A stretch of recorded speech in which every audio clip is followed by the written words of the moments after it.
Cari pun. Berangkat lah.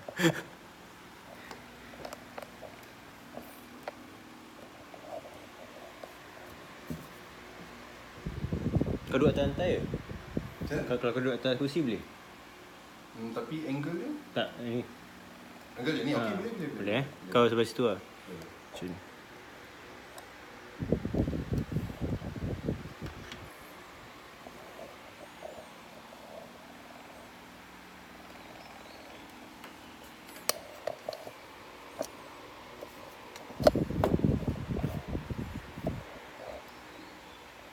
Right.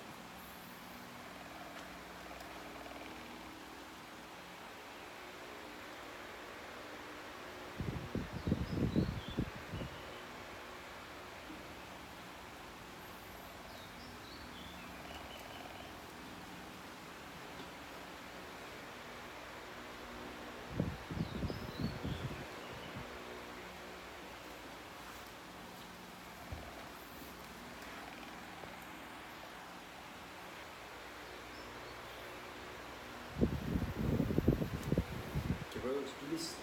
Ada. Mikrofon tanya.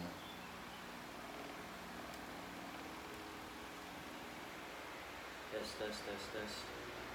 Test, test, test, test, test, test.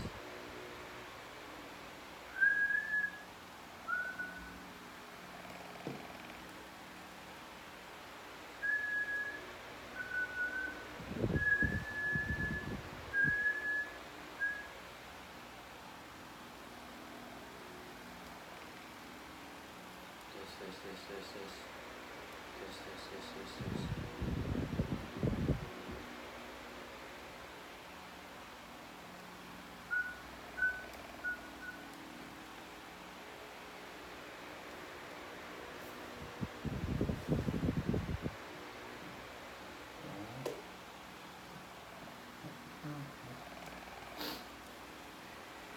The name of your podcast eh?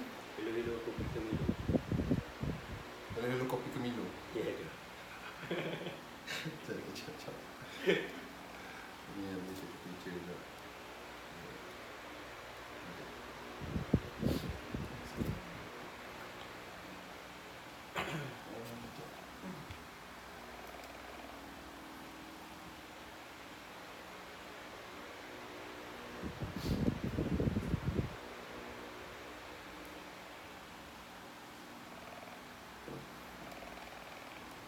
Aku pegang ni, man.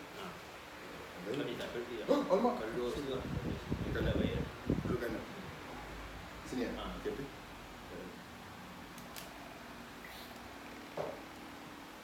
Alright. Okay, test that bro. Test the mic.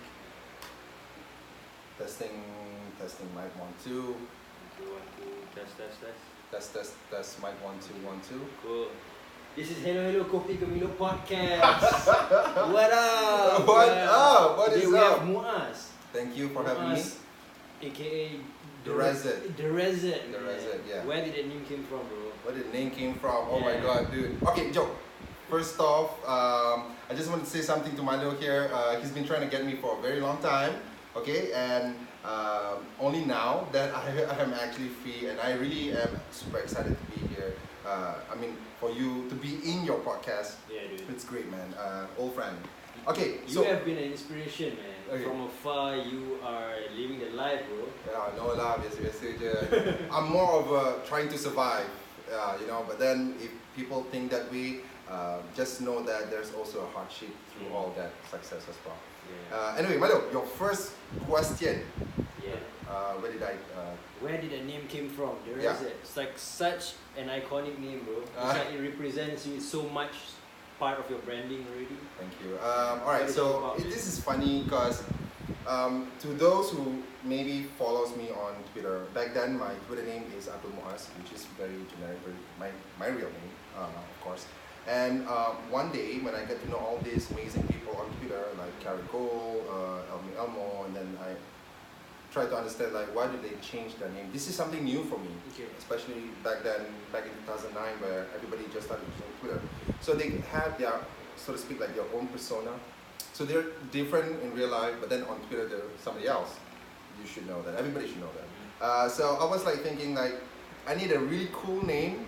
I don't know, but then anything to me, I think if you put a Z and an X, it's pretty quite cool to me. Any single name, yeah. Yeah, yeah. If you put an X and a Z. So I was like at the time I was watching Tron, Tron. right? And one of the songs from Daft Punk is it's actually titled "De-Rest." I didn't know the meaning of it not till later, but then I kind of like picked that name and I changed it with for that one it's a double Z, and for mine I put a single Z and a double D at the back. So when people ask me how I got the name, So it's just pure imagination, pure It's just- creative, and I guess so. But thanks to thanks to Daft Punk for the title "De-Rest." oh, Daft Punk. Daft Punk. Okay, so who is Abdul Muaz and how young is he, and how do you describe yourself to the rest of the world who's just about to get to know you? Well, I'm a happy-go-lucky guy. I'm 30 years old this year. Yeah, I'm that old. I'm at that age. 30 years young. 30 years young. But I'm actually at that age of trying to know like why am I here right now on Earth? Like what's my purpose? Yeah, if you're reaching to that point of your life when you question all this, yeah. So I guess so that nowadays I'm mostly just an MC. I work as an MC as well as because when I say MC, right? Maybe to some people out there they don't think that MC is a job because maybe to them working till 9 till 5 is a job, right? But I'm more of a there's two sides of people. Those who's actually looking for jobs like to sustain themselves every single day. By the end of the month, they know that they gotta pay the bills. Like I'm more of a guy that strive towards my passion. Okay. Everybody's going through their passions out there. You're doing your podcast, man, and it's amazing. This is like how many episodes already? 32, bro. 32, and this is 32. Yeah. Man, that's crazy. This is 33 actually. This is 33. So you've been sustaining this for 33 videos, and For the past 33 weeks actually. for the past 33 weeks, and I've been I asked Milo just now. I hope it's okay for you, but I said, dude, does this make any money? And he was like, nah, man. So basically, this is just pure passion. So I'm like that right now in my life, where I'm just striving towards my passion. So my passion is mostly when it comes to TV hosting and MCs. Most people that know me back then was actually from Vine, because Vine is a You're part of the Viners. yeah. It was back then before Vine was Twitter. I always hang out with my Twitter, so we always hang out together with a bunch of group. Called it #TweetUp. Wherever we want to go, if we want to have a bunch of group Twitter people, you just use the #TweetUp. Nowadays it's not like that because Twitter changed with all the threads and stuff. So I guess different mindset and different people. But then I jumped into Vine one day when my friend told me, "Hey, Morris, this is a guy's thing. Don't judge me." But then he was like, "Hey, dude, gotta download Vine, man. Got porn in it." I was like, yo. At the time, to have a mobile, thing for me, I'm like, all right, that's cool. But I swear to God, when I download Vine, and I didn't even look to any sort of porn or whatever. Okay. Like I said, don't judge me, right? So yeah, it was pure. I was actually quite interested with all the videos that they make, and I went to #Malay Vine. I wanted to know how Malaysians are doing, and even the Indonesians are like amazing videos. And most of them, the ones that I watched, was a bit weird, like kids like koridong and all, and hello. So I was like, dude, if you want to make Vine, because I watch all the Hollywood Viners, right? Like So this was early in the day, like 2012. early in the days. 2011. I gotta say, it was back in 2014. 14. Wow. 14, 15, around that time. And I got to know all these amazing people like Adib Alex, Lukman Podolsky, So this was like before everyone sort of exploded into the scene. This was how I exploded. Mhm. Okay, this is actually in the mid of how I got into my career. Okay. So do you want to know like Yeah, from man. the, okay, so if you want to know from the beginning, okay, this is just weird. I started my career back in 2010, if I'm not mistaken, around there. When you say career, is as an MC. Because I was done with my SPM back in 2005. Then I was here and there in the beginning from 2006. Then I repeated back my SPM because one of my subjects I was really bad at school. But yeah, I repeated back, and Alhamdulillah, I managed to pass that particular subject. And I got a chance to go to UITM in Sri Skandar, all the way in Sri Skandar for town planning. Okay. But it wasn't something that I want to do at the time. Mm. No one knows what they actually want to do. The family just tells you what they think that you should do. But honestly, I'm like speaking at everybody out there on behalf of everybody saying that no one knows actually what they actually want to do after SPM. Exactly. That's why they go to all these conventions, and then they see, oh, okay, mass communication. But so the funny thing is, most of them stick to what they started off with. Like these people who after SPM they actually went. Doctor. What yeah. chemistry? Most of the people though, I think only 20% of us who are still struggling and figuring it out. Mm-hmm, yeah. But 80% sort of like just stick through what they don't even think what they actually like. They just stick through whatever their parents ask them to do and sort of fall into that circle of, I actually like what I'm doing. They actually compromise. Yeah. First off, they compromise, and then they started being comfortable, and then they make a living out of it, right? Yeah, that is true. I totally agree with that, Milo, and because there's two types of parents that I believe is the one that, like me, maybe one day if I got married, that whatever that my kid wanted to be when they grow up, it's up to them. But of course, I'll give out a path for them, a direction for them so that they can pursue their life career, And there are some parents out there when the kids is like 6 years old, 7, you gotta play the piano, boom, boom, boom, boom, violin, for years, and you gotta do good, you gotta get A's, you gotta go and do this, make me proud, But then by the end of the day, it's you're selfish for this. What I believe, you're selfish for knowing that she might or he might have a different take on life, maybe a different path. Maybe they wanted to do music, maybe they wanted to be that person that they want to be. But then I understand all parents out there, all they want is for their family, for their children to have a good life, stable life. A stable life. Yeah. That's all, man. So back to your story. You left for UITM town planning. Yeah. You mentioned. So town planning. Yeah. So town planning. That's okay. I actually applied for interior designing because I think at the time I'm it's quite easy to arrange stuff inside. Even though I'm like super lazy, but then I do have a knack when it comes to seeing good areas, good stuff. That you got to know that you have those kind of stuff, right? And when I did, but then I applied, but I didn't get interior designing. But then I get town planning, which is something that I've never ever learned of back when I was in high school. And I think at the time I kind of like flunked out. Yeah, I flunked out. Yeah, but then I kind of like have a when I went to, doing my intern at MPSG, somewhere around here. They were like, you talk a lot. I don't see that you have a thing when it comes to town planning, Milo. So I was just like, okay, so what do you think I should do? Well, you talk a lot. I think you should do mass communication. I say, what's mass communication? So they kind of like explain what mass comm is. So I told my mom that I wanted to learn mass comm, and she said yes. But then you have to listen to me. You have to go to Sekolah Pondok, basically pesantren. Yeah. Yeah. Back in 2008.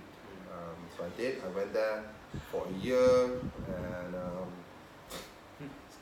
shout out to Al Ansar. You guys are awesome people. This is like the ones in another state, is it?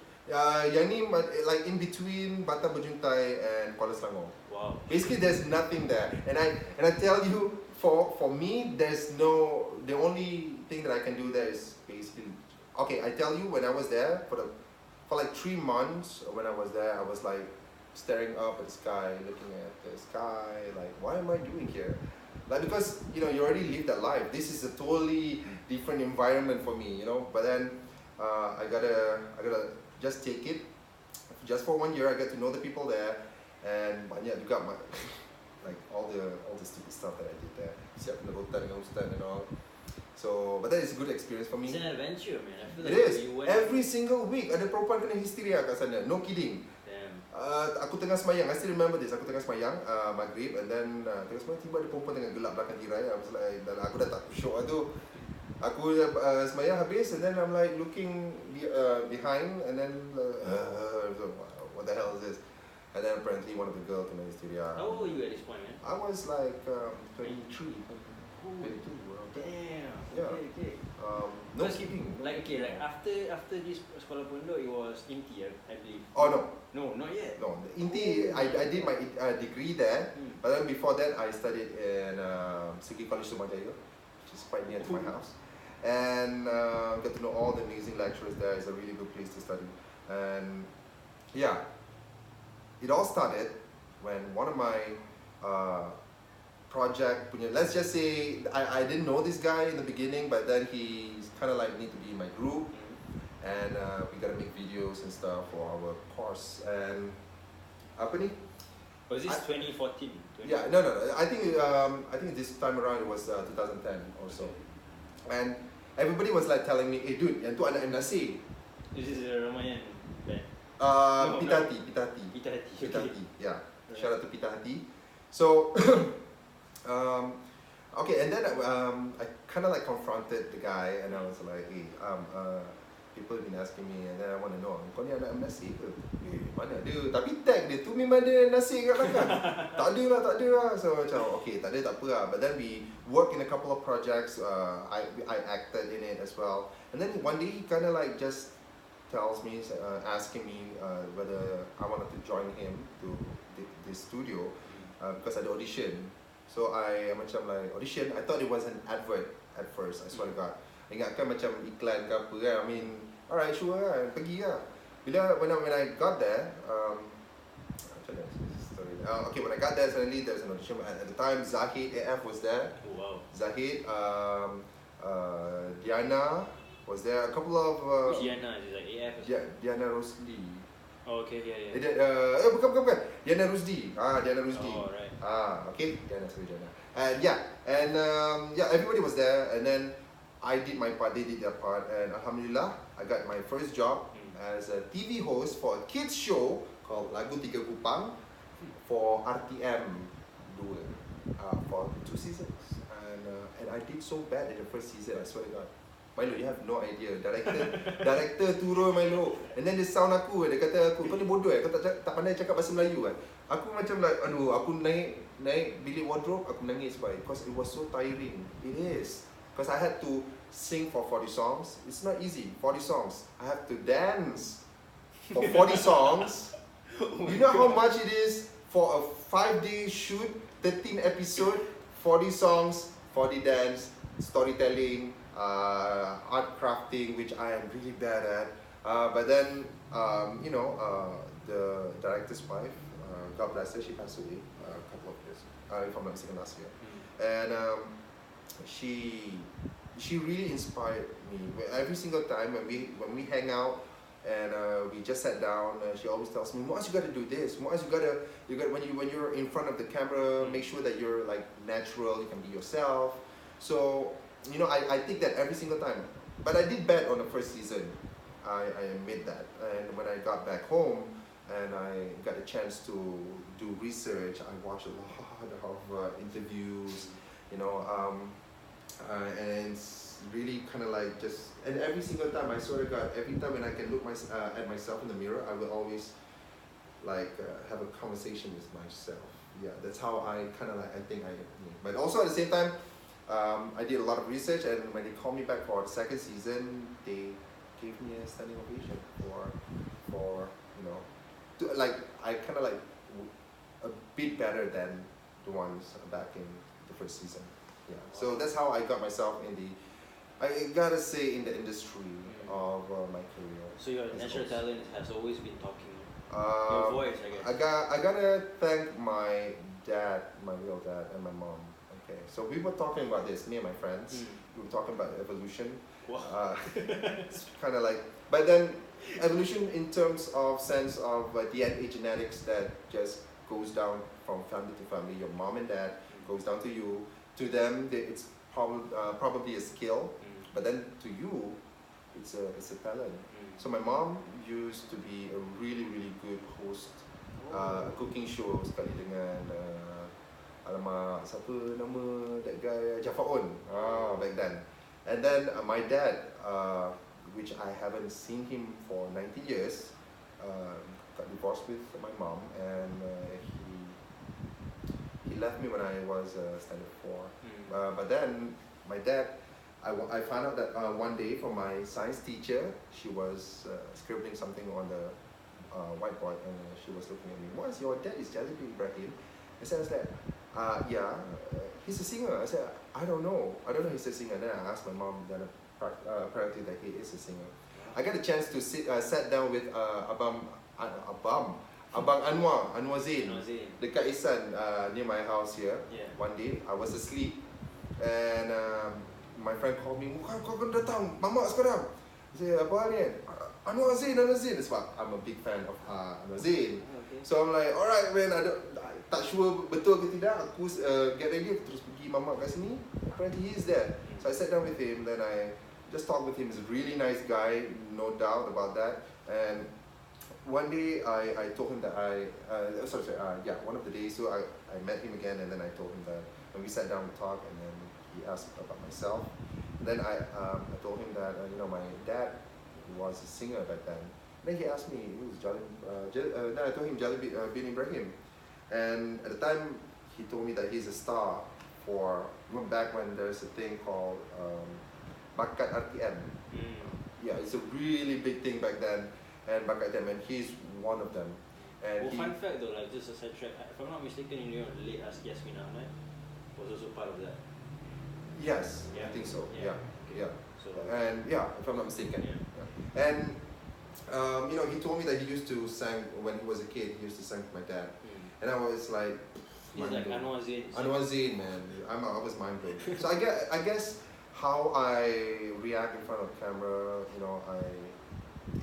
maybe it's a talent for me, but to my mom and my dad, they had to work hard for it. So just look out, future son or daughter, you're gonna be the best TV host, inshallah.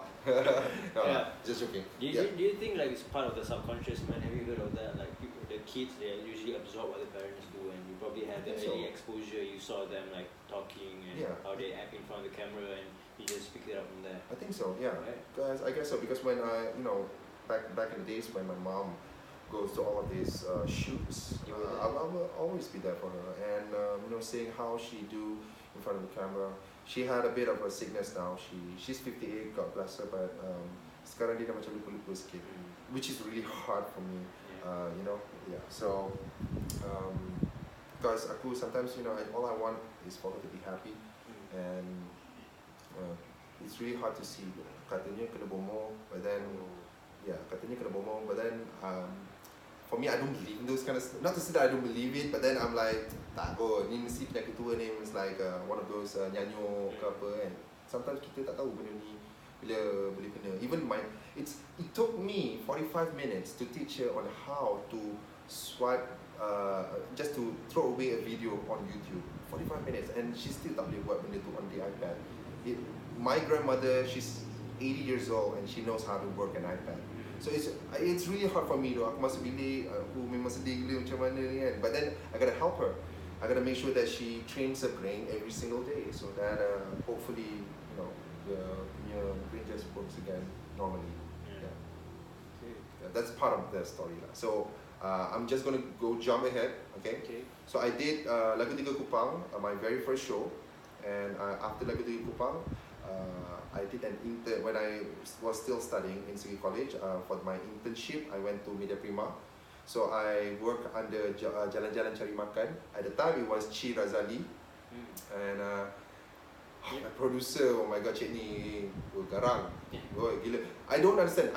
Okay, let me just say one thing. I went to Media Prima nowadays and aku nampak semua budak-budak intern di Milo. Okay. And then masalahnya diorang ni bila suruh shoot luar, dia kata ni tak ada dalam kontrak, tak boleh shoot luar pun. Saya tak payah keluar lah. Dia pemalas. Okay.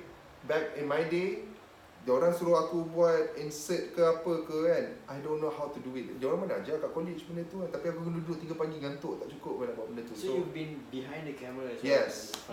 So I've been behind. I know how it goes so far behind the industry. But then I got to know this one guy. At the time kita panggil Rocket Shy. Kita panggil Shy, and he called me up. He was working with HYPP TV at Homegrown. They had a show which is KLTV. So I did that KLTV for 6 seasons, 5 seasons. You're like behind the camera? No, this time I was in front of the camera as a host. Nice. So I This met was even before NT? before NT. Holy shit. Yeah, so I got to going on. yeah I get to sit down with all these people and all these artists, getting to know their life, events. So kind of like it's a good platform for me. And now, if I'm not mistaken, it's Haziq from Hot, and I didn't know the other girl. I'm so sorry. But then diorang yang host untuk KLTV sekarang. So I did that for 6 seasons. Get to know all these people and all. But then one day they wanted to change to other hosts. I'll accept it. I've been there for 6 seasons. I'm out. So aku tengah lost macam aku baru I think it was 2 weeks kot benda tu. Aku lost macam like aku nak buat apa lah sekarang kan. Because aku memang like after 6 seasons kau bekerja kan. And then one day a friend of mine called me up. He's a producer in Media Prima. Told me that there is an audition for a show called Hip TV. Okay. So I was in front of my door. I was there actually. In front of my door. I was on the phone. I'm like, malas ah. Tak apa. Aku baru habis show. I was still like wanted to chill. And then kata datang ah. And then I was so nervous, and then I called my friend up. Hey, my friend Arisa, tolong teman aku pergi Media teman me for this audition. So she did. She teman me. I got to know all these major. Aizat was there. Aizat Abdul Razak. He's a beauty makeup artist now. Yeah. Okay. Yeah. He's a she now apparently. Dia dah tukar. Yeah. So yeah. He's still an amazing guy. I got to know him apa semua. Tapi at the time aku pakai baju biasa tau. Macam ni kat cakap, relax, dan jadi semua suit, handsome. Perempuan dia lawa gila. Aku nampak macam underdress kata macam aduh, macam mana pula ni kan. But then they took 5 minutes, 10 minutes. Aku masuk tak sampai 3 minit. I did my thing, I kucau. 3 days later, I still remember this. I was working with Shakely. Oh, ni memang product branding semua aku keluar nama ni I was working with Shakely as a customer service. I was on the phone all the time. That's why I can hard when my friend, kau kena marah je diorang ni, kalau tak kerja tak jalan kan. Tapi aku macam like, dude, I've been there. I don't want to sound these people because they're just doing their job. So I was working there for 1 year plus. My friend and I, he wanted to go to Korea, so I was like, alright, let's work and make money and then let's go to Korea. Just the both of us. And we did. When I got the job for the Hip TV, 3 days later after the audition, they called me up and kita memang berminat bekerja dengan awak. Datang jumpa the host. So the host, I did not know at the time, but then I found out that it was Hani Madu and another host, which is Jasmine Suraya. Jasmine, she is now an actress for Pascal and other movies and TV series. Amazing. And Hani, she's doing her thing, being an amazing mom, as always, Hani, and also just hustling every single day. I know Hani. So yeah, getting to know this. So dekat sini is, at first I thought it was just a small thing, but then I found out that this is actually a really big thing. This Hip TV, a lot of people they're watching the show, and the artists yang datang semua A-class artists, like all the artists kat Malaysia ni. So I'm there, like this is it for me, and then like I get to sit down next to Hani Madu, be interviewing all these amazing artists, and one day they asked me to host the Anugerah Juara Lagu for Red Carpet. That's one. Damn. I Big also, deal, and I also hosted for Anugerah Bintang Popular. I was so nervous at the time for Anugerah Bintang Popular. I even stumbled the words. And yeah, Drama Festival, I went backstage, I got all the access, I covered here and there. So I've been through all this entertainment life. I get, I get to know all these amazing people. Then one day, I just like, no, I'm done. Mm. So I'm done telling myself that, Media Prima, they tried to rebrand the whole thing with Pop TV, and then afterwards, we changed, the whole host changed. Okay. Now it's, before this was Nanam Hassan.